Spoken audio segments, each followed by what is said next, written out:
Sida laga soo xigtay waaxda caafimaadka ee UK, sildenafil waa daawo loo isticmaalo daaweynta dareen la'aanta ragga.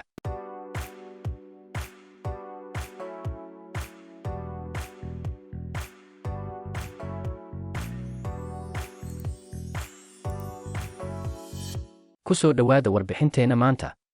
Fadlan haddii ay tahay markaaga kugu horreysay aadna soo booqatay sabskraib saar. Qaraha ama xabxabka waa mid u fiican jirkeena, faa'iido badan oo dhanka caafimaadka ah ayaa laga helaa, balse cilmi-baarayaal ku sugan dalka Mareykanka ayaa qaraha la barbardhigay kaniiniga feegaha ee kordhiya hamada. Xabxabka waxaa ku jira kiimiko loo yaqaano citrulline taasoo ay ku jirto waxyaabo la mid ah feegaha. Feegaha waxaa loo yaqaan kaniiniga buluuga ah. Sida laga soo xigtay waaxda caafimaadka ee UK, sildenafil waa daawo loo isticmaalo daaweynta dareen la'aanta ragga.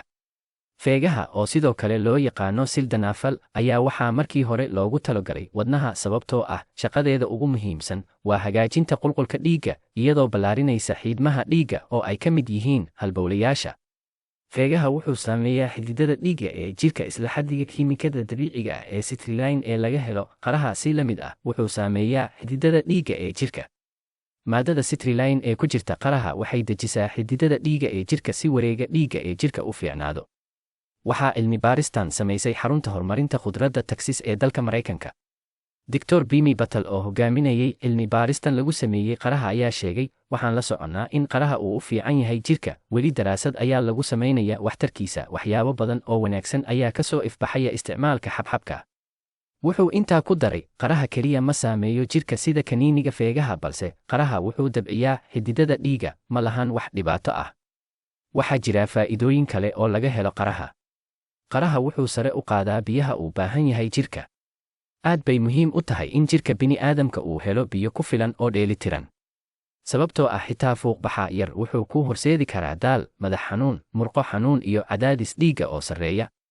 Qaraha wuxuu ka kooban yahay 92% biyo, jirka wuxuu u baahan yahay biyo sidaas darteed waxaa fiican in la isticmaalo qaraha. Qaraha waxaa ku yar maadada tamarta jirka kordhisa ee calories, marka xitaa aad cunto xabxab badan ma jirto halis ah in miisaanka jirkaaga uu kordho. Wuxuu wanaajiyaa maqaarka iyo caafimaadka indhaha. Midabka guduudan casaanka ee qaraha waxaa ku jira nafaqooyin badan. Nafaqooyinkaas waxaa loo yaqaanaa carotenoids. Qaraha ayaa qani ku ah maadada beta-carotene oo laga helo fitamiin A. Waxay qurxisaa maqaarka sidoo kale waxay xoojisaa caafimaadka indhaha. Wuxuu yareeyaa halista cudurrada kansarka iyo macaanka. Qaraha waxaa sidoo kale ku jirta maadada lycopene, jirka ayaa si degdeg ah u nuuga maadadan. Waxaa jira daraasado ku saabsan lycopene-ka kuwaas muujinaya in maadadan ay yarayso halista kansarka iyo cudurka macaanka. Waad ku mahadsan tahay daawashada muuqaalkan, fadlan like star lana wadaag asxaabtaada, mahadsanidin.